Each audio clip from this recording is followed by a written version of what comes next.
All right, so good afternoon, everyone. Let's go ahead and get started this afternoon. So it's good to see all of you. So it's my pleasure today to introduce today's speaker, Camilo Barbosa. Camilo received his master's degree in microbiology at the Universidad de los Andes in Colombia and his PhD in evolutionary biology at Kiel University in Germany. He then did a postdoc at Kiel University before moving here to be a postdoc in the Woods Lab in the UMich Medical School. He's broadly interested in antibiotic resistance and how to predict and prevent resistance in bacteria, and he uses a combination of experimental evolution, genetics, and clinical data mining for his research. So please join me in welcoming today's speaker.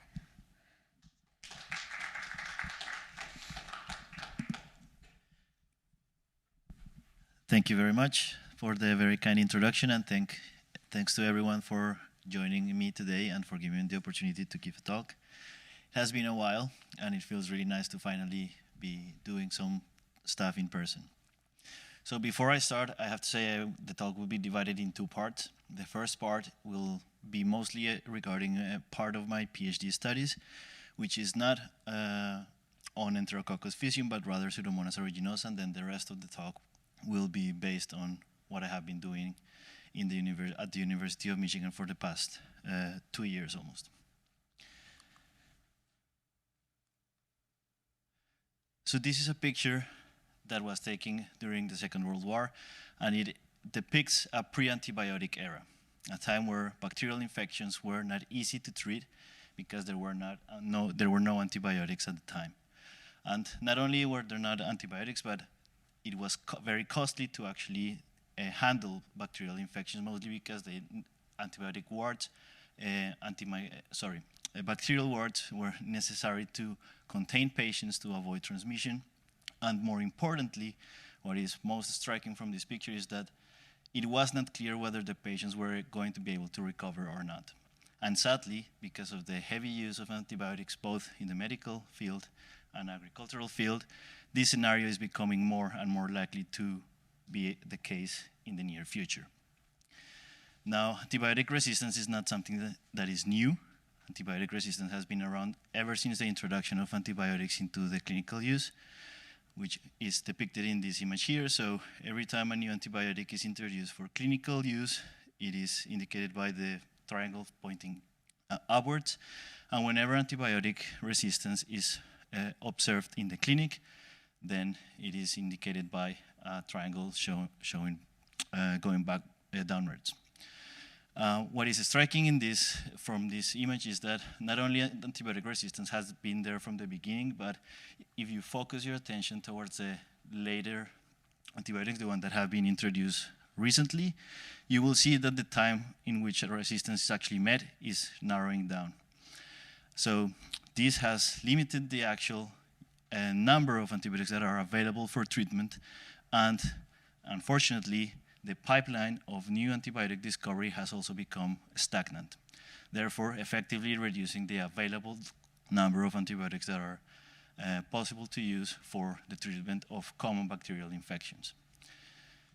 Now, when you look at the case of Pseudomonas aeruginosa, which was the main organism I studied while I was doing my PhD, you find an organism that is highly adaptable to changing environments. So it is able to go from one to another almost seamlessly. And this is because it has, or one of the reasons why this is possible for it is because it has an intricate regulatory system that controls several virulence factors as well as group behaviors that enable it to not only infect patients, but also to escape treatment very easily.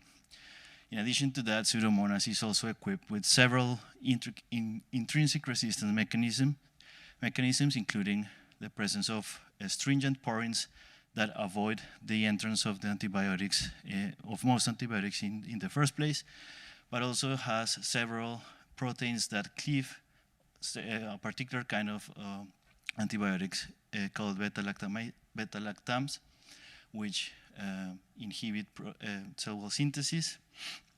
And it has also the presence of several efflux pumps that, if the antibiotics are able to get into the cell, will then be extruded, effectively reducing the concentration within the cells. So how can we deal with such pathogens in a better way? How can we use antibiotics in a way that are more favorable to the effective treatment of such infections? Well, during my PhD, my main focus was to evaluate evolutionary principles that would better constrain the evolution of antibiotic resistance. And one of those principles was collateral sensitivity. So what is collateral sensitivity? Basically, when you expose a bacterial population to an antibiotic, the population will slowly decrease until a resistant variant emerges and becomes dominant within the environment. But if you change the antibiotic that is present and introduce a new one, then the newly emergent resistant population may be much more sensitive to the second antibiotic than its predecessor was. Therefore, it will be easy to switch from one antibiotic to the other in order to contain the newly emergent resistant population.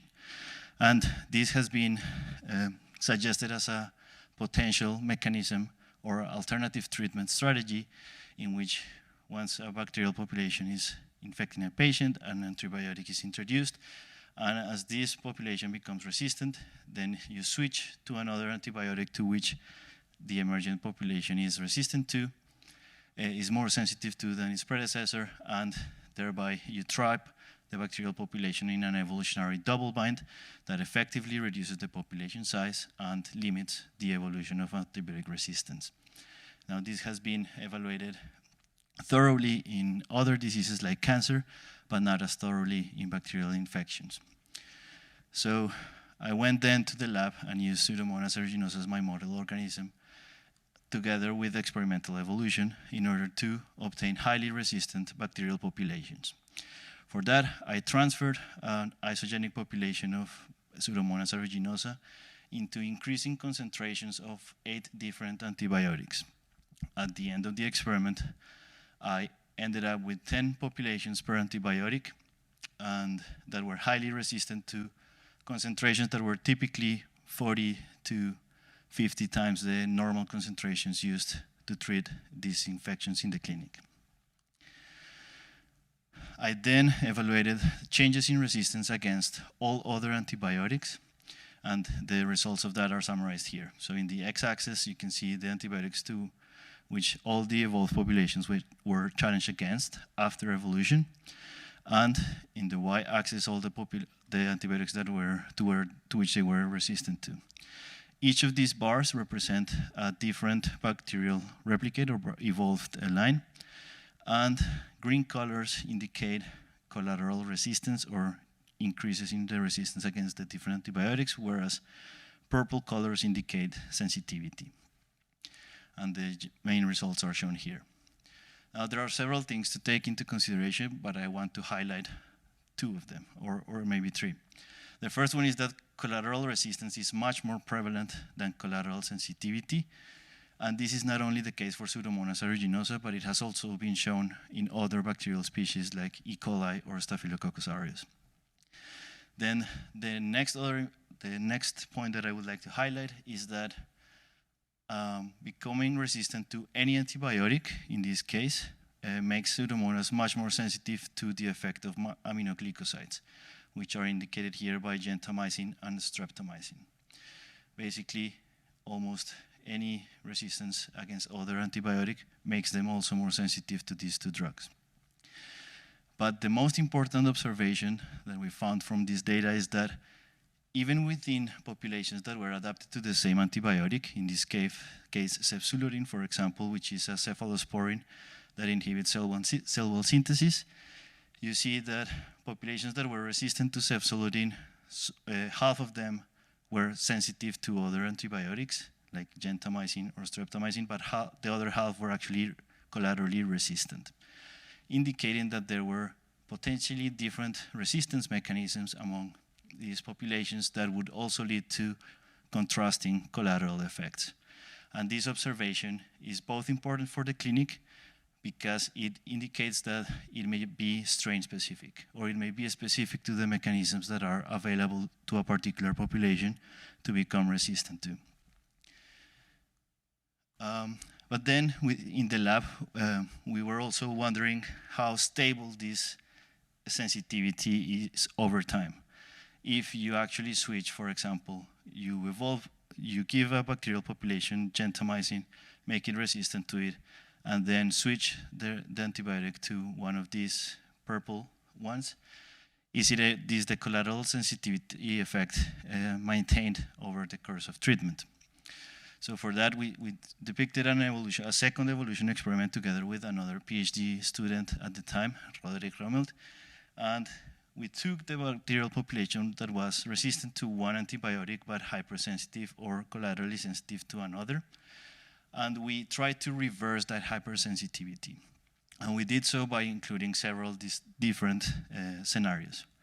Basically, a constrained evolution in which we maintained a constant concentration of the drug to which they were originally resistant, but increased either abruptly or slowly the concentration of the drug to which they were hypersensitive to.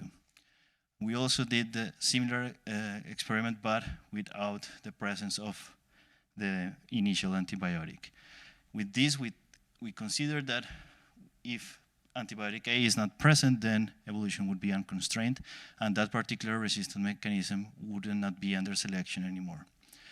Whereas if the antibiotic was included, then there will be some level of selection intended to keep the resistance mechanism, just to see if the evolutionary trade-off could be enforced.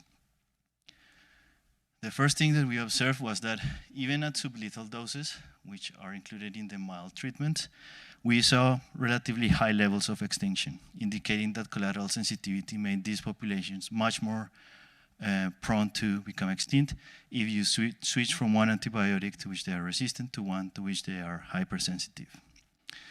And then when we looked at the changes in resistance against the two antibiotics, in this case starting with carbanicillin and then switching to gentamicin, or the reciprocal case, we actually found that in most cases Pseudomonas was able to gain resistance against the new antibiotic, gentamicin for this panel, and just remained resistant to the original treatment, even when the antibiotic was not present. But in the reverse case, we actually found that in the cases where gentamicin was not present, actually these populations lost their initial resistance against this antibiotic and just gained antibiotic resistance to carbanicillin. We not only saw this phenotypically, but we also were able to identify the genetic mechanisms that enable this. But because of time limitations, I can just tell you that most of the effects were just epistatic effects between incompatible mutations that led to resistance against carbanicillin and loss of resistance against gentamicin. Now, a quick summary of collateral sensitivity in Pseudomonas aeruginosa. So there's a higher prevalence of cross-resistance compared to collateral sensitivity, but there's also high within and among species variation, as depicted by the fact that some of the populations were showing collateral sensitivity against the same drugs, even though they were all resistant against one of the antibiotics. Now, in principle, just theoretically in the lab, they could be used as sequential treatments of antibiotics because they lead to high levels of extinction, even when the concentrations are extremely low. But this effect is dependent on the drug identity and the order in which the antibiotics are used. Now, multi-drug resistance evolution is also common, which was seen here. But for some antibiotic pairs, we were able to show that reversion of resistance was also prevalent. That was not only the case for these two, we later on demonstrated this for several more antibiotic pairs. And we were able to observe this both at the phenotypic and the genomic level. So in principle, at least theoretically, collateral sensitivity is or could be a promising evolutionary strategy to limit the evolution of antibiotic resistance. And then after I finished my PhD, I was interested in going into a more realistic scenario in which these evolutionary principles were not just observed in the lab, but were also happening within the patient. And as soon as I got here to U of M, I was lucky enough to not only be talking to evolutionary biologists, but also to infectious disease doctors that were on a day-to-day basis exposed to patients that were presenting bacterial infections with resistant isolates. And upon discussing with them, it was becoming obvious that the main question that we wanted to answer is, why is managing resistance evolution so hard? So one thing that we rapidly became aware of, or that became apparent to me, was that antibiotic treatment is both reactive and causative. It is reactive because you have a patient that comes with an infection and you want to get rid of that infection as soon as possible. So you need to react quickly. You need to give something to the patient. And based on knowledge and the presentation of symptoms and many other things, doctors will decide what to give. However, this treatment or this action is also causative. It generates side effects that are not necessarily intended within the patient. For example, the clearance of the microbiota gut.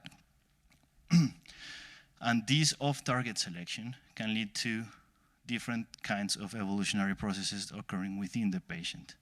For instance, it can lead to the selection of mutation or recombination through either de novo mutation or the horizontal transfer of genes through plasmids that harbor resistance across the hospital. It can also benefit pre-existing resistant subpopulations that, once competition is cleared off, are able to become more dominant within the patient and generate disease.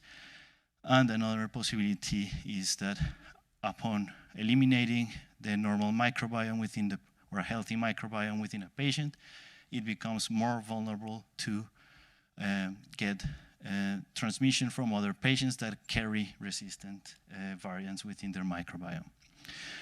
And these are not the only processes that may happen within a patient, but are the ones that we think are more common or the more dangerous ones. And this is a clinical case that I was lucky enough to be lucky, or depends on the point of view, lucky enough to be part of, because within it, and I'm not going to go through the details of what this is, but perhaps the most important part is this, that within the whole treatment course and the stay of the patient in the clinic, we were able to identify at least 3 cases in which all 3 processes were happening within the same host. So something presented, a particular bacterial infection or fungal infection presented, and that led to one treatment. And that treatment exacerbated resistance evolution in another part that was not intended, and so on.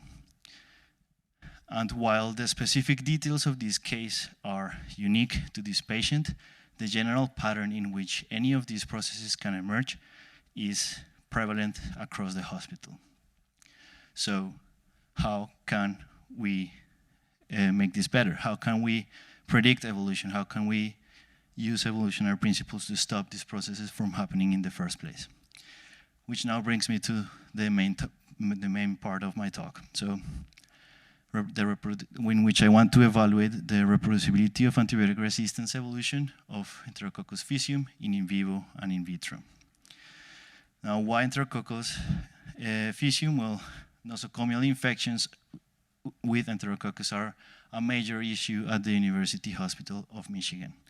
This is data collected for the last 5 years, and from all of this, you can see that there have been more than 11,000 patients that have presented an infection with Enterococcus, of which we have obtained more than 17,000 isolates. Of all of these isolates, Enterococcus faecium represents about 20% of all isolates. And for the rest of the talk, I will focus on those isolates for which there were more than, or those cases in which there were more than 2 isolates per patient obtained during time, and also those that were found in blood. The reason for this is because we already have a large collection of these isolates in our lab.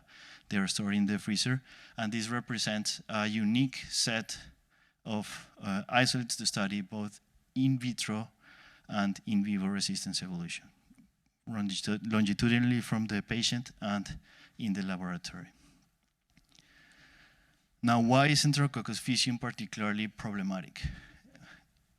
if we look at the frequency of resistance over time, which is shown in these three panels, in the x-axis, and the resistance frequency against some of the more common antibiotics used to treat these particular infections for Faecalis, faecium, and Enterococcus, you can see that common treatments like ampicillin, vancomycin, or daptomycin are met with high levels or high frequency of resistance against these antibiotics. Daptomycin is one of the last resort antibiotics, and there have been periods of time in which the frequency of resistance has increased to levels that are not desired. The same could be said about linezolid, though since it is a last resort antibiotic, is not as commonly used as the others. So treating faecium is already from the beginning complicated, and the main problem would be if this resistance evolution is a direct effect of antimicrobial treatment.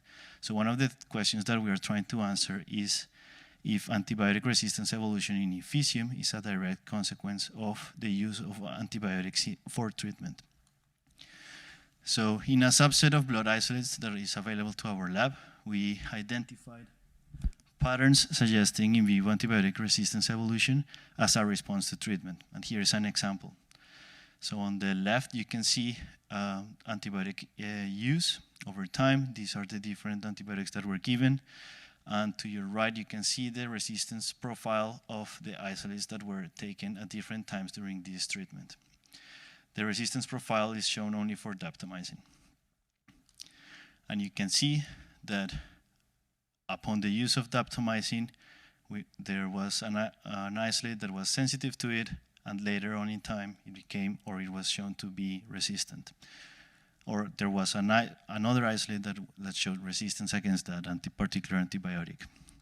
And cases, so for the rest of the talk, I will refer to these as the SR pairs, meaning sensitive and resistant pairs.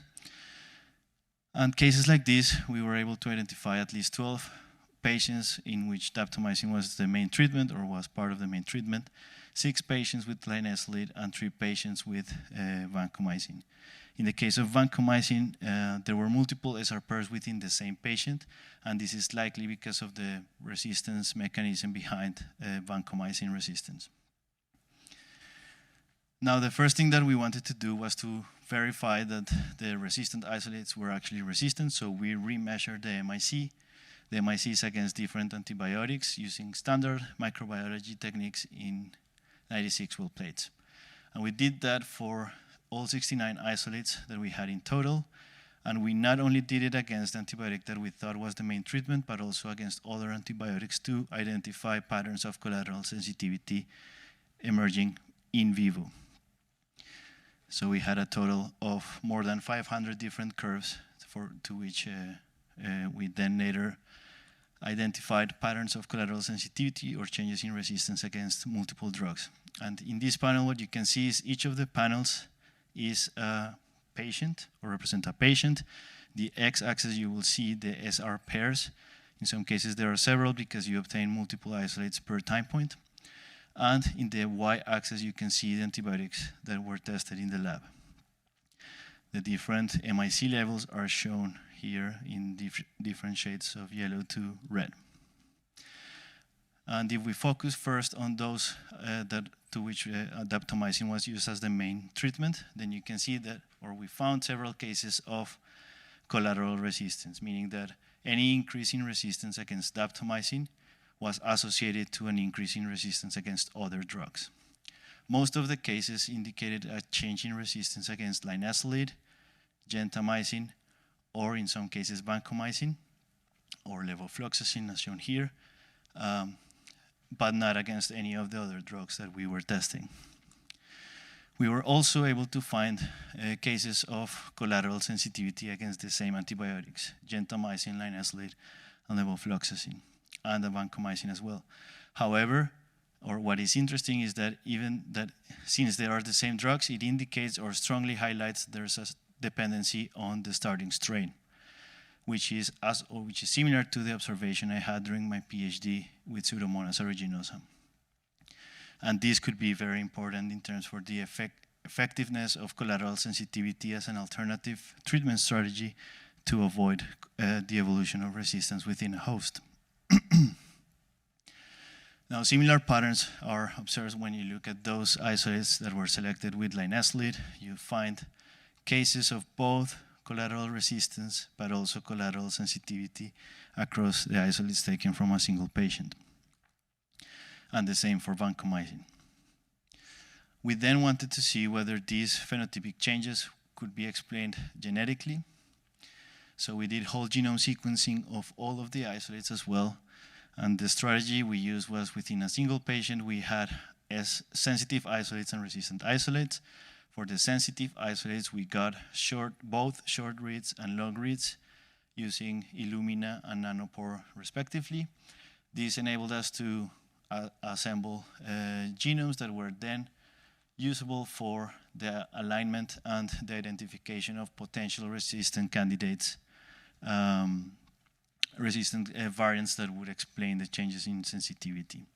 Now, I have to say that this is still work in progress, so I will only show you some examples of what we have been able to identify. So this is patient A, one of the patients that received daptomycin. And the first column is a sensitive isolate, and the other two are just two resistant ones from the same patient. The different variant effects, going from synonymous variants to stops within a codon, are shown in the different shades of red. And in this particular case, we were able to identify a very known mechanism of resistance against daptomycin in faecium, and which has also been observed in the Staphylococcus aureus, which is CLSA. But the pattern, unfortunately, is not as straightforward with other isolates. If you look at patient B, for example, there were more than 1,000 variants different between the sensitive and the resistant isolate, and this could be just reflecting that instead of evolution happening within the patient, there was an introduction of a resistant variant over the course of the stay of the patient in the hospital.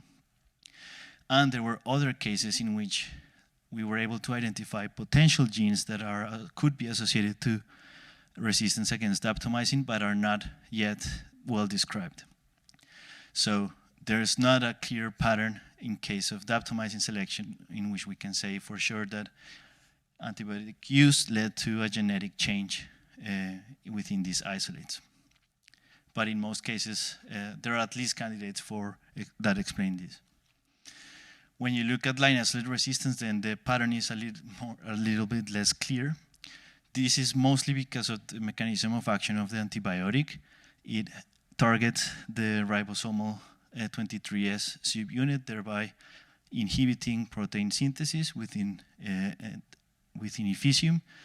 And the problem with this is that there are multiple copies of these genes within the genome, and it is harder then to identify variants within them that would explain resistance evolution. So not many other mechanisms of resistance against linezolid have been described for faecium, but from these two examples, I was able to identify potentially candidate genes that could be associated to it, all of which are involved in the protein metabolism, but that have not been associated to resistance against linezolid in the past. And in the case of vancomycin, it is a little bit more complicated because I was looking at the data and I identified several inversions, duplications, and deletions within the genome, but they are massive. So I still have to verify whether the data makes sense or not. Then the next question that I wanted to ask is, can we recapture the evolutionary process observed in vivo within these patients in a simplified laboratory evolution experiment? So for that, I took all of the S isolates, and I took 20 distinct colonies from each of them and grew them in a 96-well plate overnight. And then from that grown plate, I divided the population into one plate that contained antibiotics, either daptomycin or linezolid, or into another plate that had no antibiotic at all. And I did this process over 25 days, in which the concentration of either daptomycin or linezolid was increased over time. And the main output that I wanted to look at from this particular experiment was the survival of the distinct populations, of the different bacterial clones.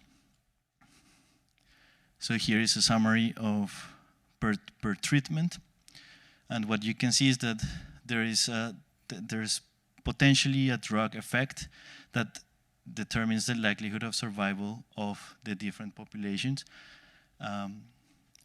In this case, linezolid has a more delayed, or has a delayed survival probability decrease compared to daptomycin.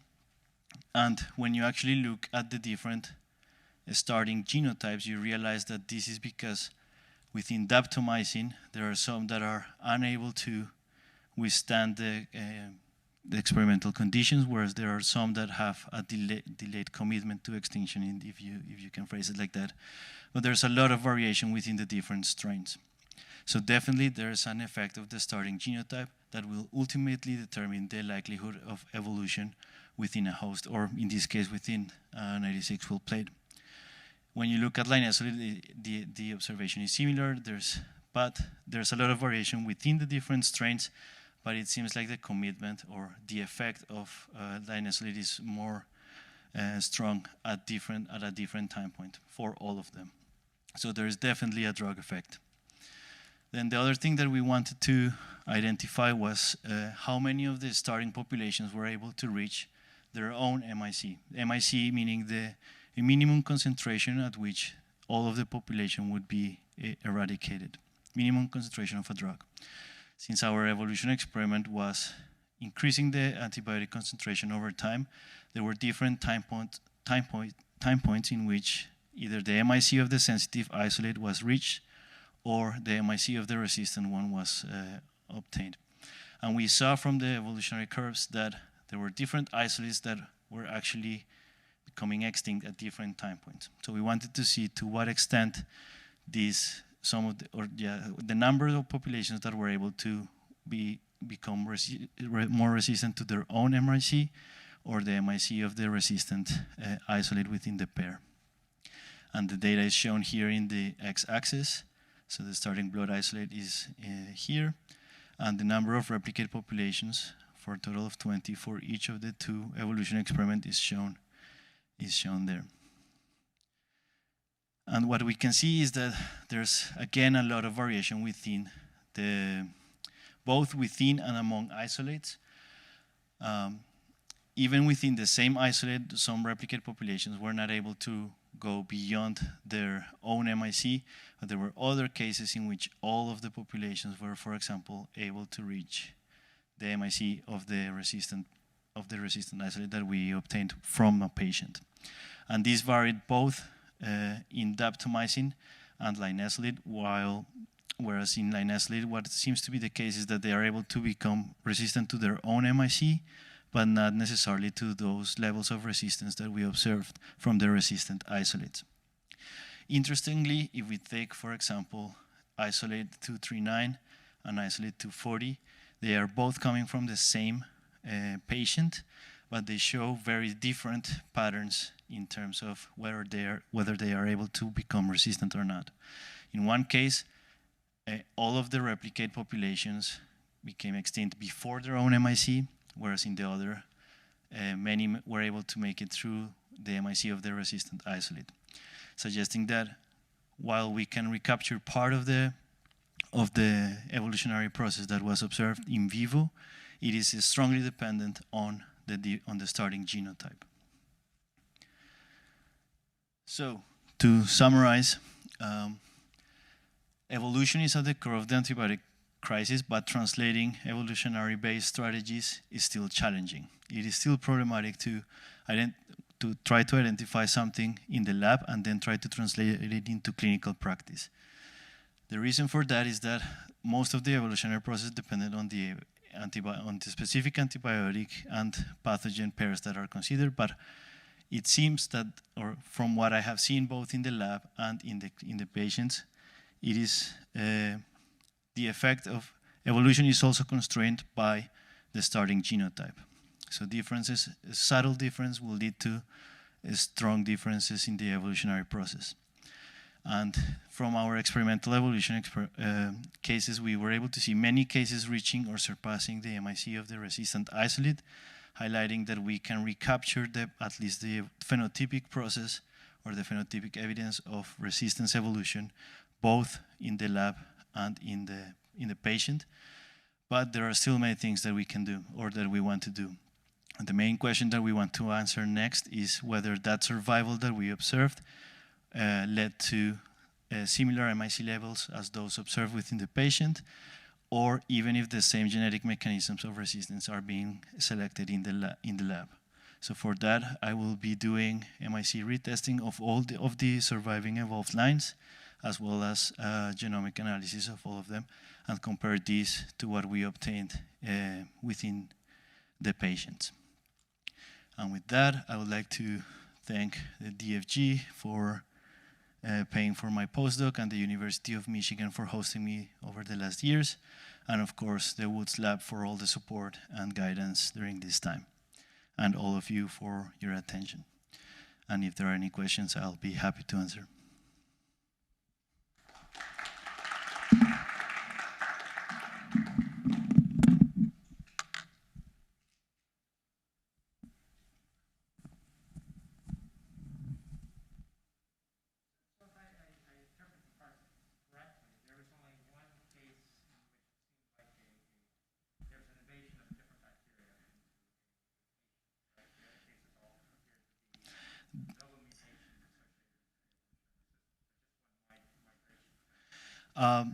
I only showed one, yes, but there were more. So there were more cases in which there were multiple or more than 100 to 1,000 mutations or variants within the sensitive and the resistant isolate, potentially highlighting an introduction of another isolate rather than the evolution within a host. And what frequency? In the case of daptomycin, for example, I identified that in 2 out of 12. In the other cases, it is, for example, those where vancomycin was the main treatment, it was basically the main mechanism. It was the main mechanism. There were, in this case, 1,000 to 10,000 variants between the isolates.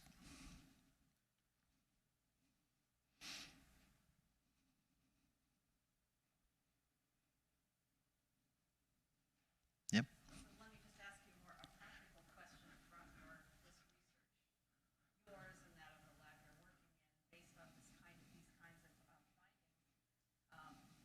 what implications does that have for the use of antibiotics in treatment? Would it lead to recommendations about using them differently than what we typically get when we go to a doctor and get a prescription? Not really. So I wouldn't dare to, as an evolutionary biologist, I wouldn't do that. But it does indicate that there's at least one thing that we could be doing differently in the clinic, which is, since there seems to be a starting genotype effect across the different patients, it would be important, or at least necessary, to start sampling better within the host so that you can have a better better sample from the patient to assess whether resistance or at least the sensitivity profiles of the isolates that you are going to treat. That would be beneficial, at least in my opinion. But regarding treatment, it would be harder to say do this differently, because we see that there is a strong effect on the genotype, and that is something that you wouldn't know when treating a patient on at the first time.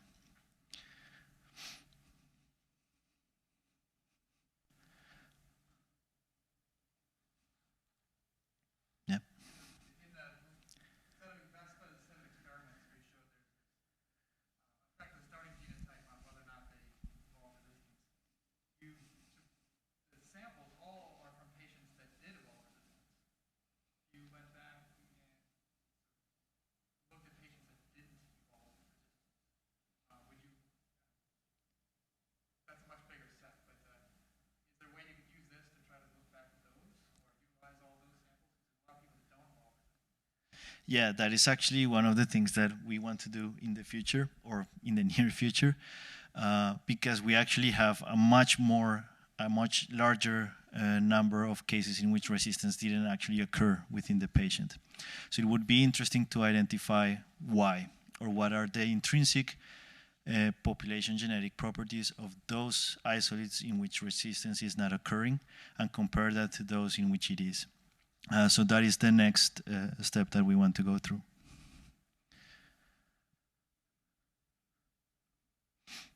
And evaluating population genetics, principles like mutation rates or the ability of bacteria to get genetic material from other organisms would be some starting points.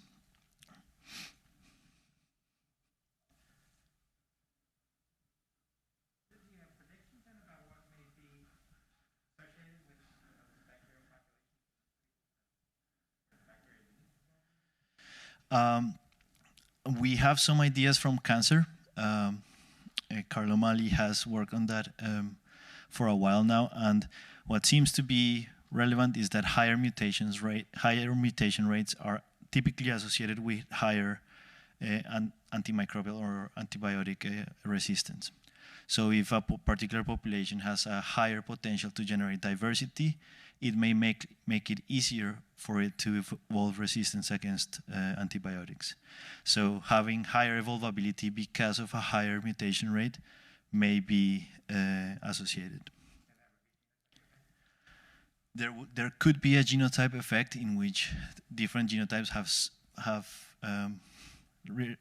relatively different mutation rates, even though true mutation rates for clinical isolates are not necessarily well determined as of now.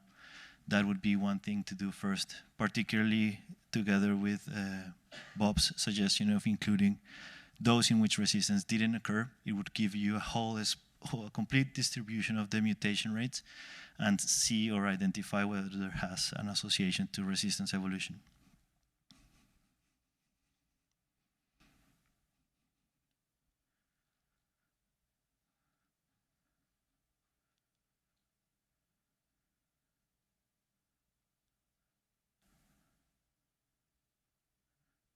Well, if there are no more questions, then thank you very much for coming out.